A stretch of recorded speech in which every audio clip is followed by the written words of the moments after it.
Chers frères et sœurs, bonjour. Voilà la dernière vidéo de cette série de vidéos sur la lettre Patrice Corday. Et nous terminons avec ces beaux paragraphes de Joseph, Père dans l'ombre, dont le Père Pierre-Marie vous a présenté la première partie dans la vidéo précédente, et il vous a déjà annoncé le thème de cette nouvelle vidéo qui serait la chasteté. Alors, pour bien comprendre le lien entre les deux, et pouvoir voir la profondeur de ce mot que l'on restreint souvent à un domaine bien trop petit, eh bien, la phrase clé que nous livre le pape François, je crois, est la suivante. Être père signifie introduire l'enfant à l'expérience de la vie, à la réalité. Et on voit dans cette phrase, être père signifie introduire l'enfant à l'expérience de la vie, à la réalité, qu'elle manifeste une paternité qui ne fait pas que l'enfant nous regarde, mais qui ouvre l'enfant sur le monde. Eh bien, c'est ça, la chasteté dont parle le pape François. C'est cette vertu-là, qui est réservée non pas seulement aux prêtres, dont le Père Pierre-Marie a développé de façon très belle la paternité dans sa précédente vidéo. Elle n'est réservée pas seulement aux consacrés, elle est faite pour tout homme, toute femme, cette chasteté. C'est pourquoi j'aimerais vous en parler avec autant d'enthousiasme que possible dans cette dernière vidéo, pour vous la faire redécouvrir, alors qu'elle a souvent été mise un peu sous le tapis, comme quelque chose de complètement, presque, contre notre humanité. Alors, regardons un peu plus près ce que c'est que la chasteté. Et le pape François l'a définit d'abord par son contraire. La chasteté, si vous voulez, c'est le contraire en amour de la possession. La chasteté, l'amour chaste, c'est l'amour qui ne possède pas l'autre. Alors on voit bien comment ça s'applique dans le domaine restreint de la sexualité, là où on attend ce terme assez spontanément. Mais vous voyez qu'il est en fait une acception beaucoup plus large, et qu'on peut être appelé à avoir une vie chaste dans énormément de dimensions de notre vie, qu'on n'est pas obligé d'être non plus prêtre ou consacré ou religieux pour être chaste.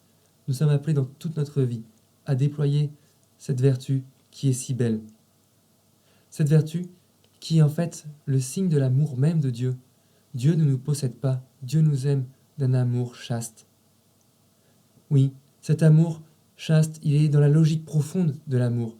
Il est cet amour qui respecte la liberté, notre liberté de nous donner, la liberté de l'autre, de grandir, de se déployer selon ce qu'il est, selon la façon dont Dieu l'a créé. La chasteté, c'est cet amour qui favorise, qui fait grandir, sans jamais retourner vers soi. Et vous le savez, comme nos gestes peuvent être parfois ambivalents, comme prendre un enfant dans ses bras, c'est tellement beau, tellement un tel échange de tendresse qui, lui, le fait grandir, le porte, mais qui peut bien souvent contenir une petite part, bien malgré nous, d'appropriation, de retour sur soi. La chasteté, c'est un vrai combat, mais dans le fond, on voit bien que notre amour, il pressent qu'il peut se déployer, vivre intégralement avec cette vertu, et simplement avec cette vertu, même si on n'y est pas encore à 100%. Et c'est ça qui rend profondément heureux Joseph. Joseph est heureux parce qu'il vit cet amour chaste pour Jésus. Il se donne complètement dans cet amour sans rien reprendre pour lui. Mais là, le pape François fait une distinction qui me paraît essentielle, fondamentale. Il va distinguer le don de soi du sacrifice. Il entend ces deux mots en un sens un peu particulier. Alors, il ne faudra pas les mettre à toutes les sauces, mais la façon dont il les oppose est très éclairante. Il oppose le don de soi au sacrifice. Le sacrifice qui est cette façon de finalement s'anéantir pour ramener quelque chose. Je sacrifie pour gagner Dieu, pour gagner la confiance, pour gagner l'autre. Je m'anéantis et j'espère en retirer quelque chose. Il y a une forme de possession dans ce sacrifice. Et, au contraire, le don de soi, c'est moi qui suis là, présent, posé, et qui m'offre à l'autre sans rien attendre. Pour reprendre la phrase que j'ai donnée en introduction, être père signifie introduire l'enfant à l'expérience de la vie, à la réalité. On voit ce mouvement. Je suis père et j'introduis mon enfant à l'expérience de la réalité, qui n'est pas moi, qui est beaucoup plus large que moi, qui m'inclut, c'est vrai, mais qui est beaucoup plus vaste et qui ne retourne pas l'enfant vers moi. C'est ça, le don de soi. C'est ça l'amour chaste qui respecte la liberté. Ou pour prendre une image très concrète, l'amour chaste, c'est celui qui apprend à marcher. Qui apprend à marcher comme on tient un enfant par la main. Vous savez, on le supporte par les mains. Et ce n'est pas nous qui faisons avancer ses jambes. Ce n'est pas nos mains qui vont le forcer en montrant à ses jambes le mouvement. On lui donne deux soutiens et on le laisse exercer sa propre liberté, sa propre capacité en réalité. C'est ça, l'amour chaste. Donner les soutiens, donner les appuis dont l'autre a besoin pour qu'il puisse déployer toutes ses capacités et lui-même à son tour se tenir droit et avancer dans la vie.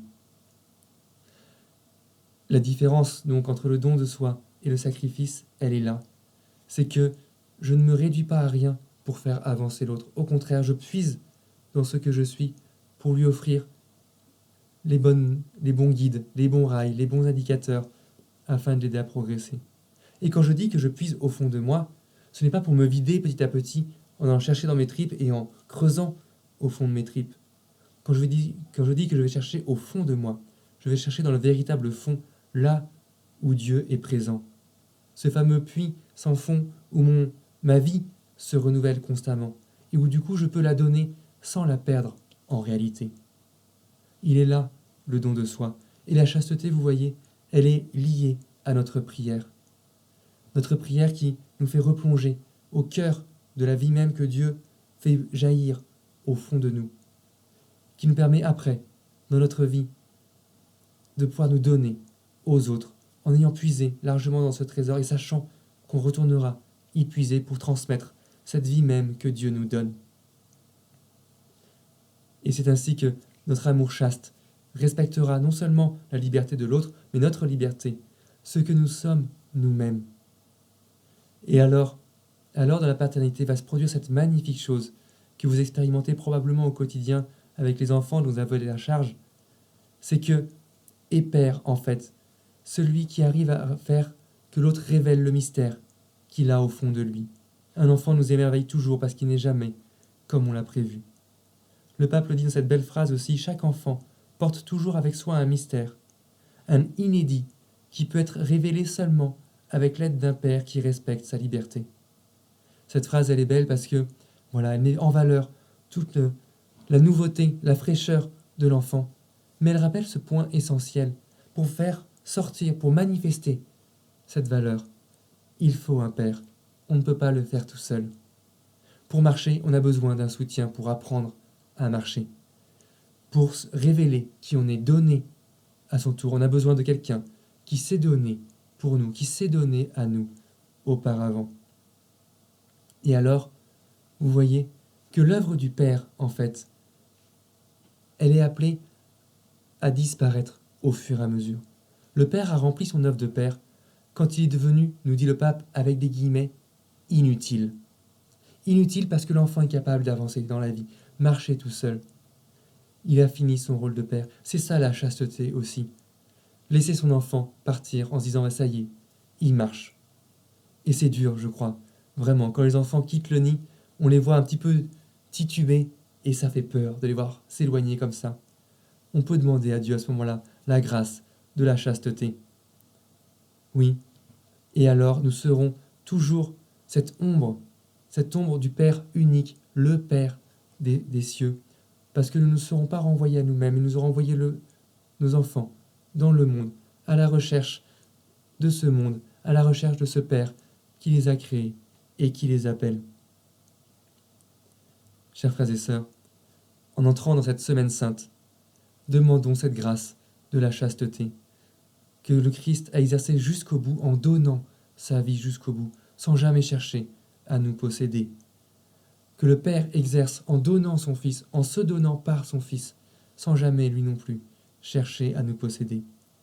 Et que le Seigneur bénisse chacune de vos familles, qu'il vous accompagne et vous donne à tous de vous révéler les uns par les autres le mystère du fond de votre être, afin de donner à notre monde toutes les richesses auxquelles il aspire et dont il a tant besoin. Et je vous propose pour cela de terminer en priant cette belle prière que le pape François nous a laissée à la fin de cette lettre. Au nom du Père, et du Fils et du Saint-Esprit. Amen. Salut gardien du Rédempteur, époux de la Vierge Marie. À toi, Dieu a confié son Fils. En toi, Marie a remis sa confiance. Avec toi, le Christ est devenu homme. Ô bienheureux Joseph, montre-toi aussi un Père pour nous, et conduis-nous sur le chemin de la vie. Obtiens-nous grâce, miséricorde et courage, et défends-nous de tout mal. Amen. Belle Semaine Sainte, que le Seigneur bénisse chacun de vous, et vous donne la grâce de cette paternité chaste. Amen.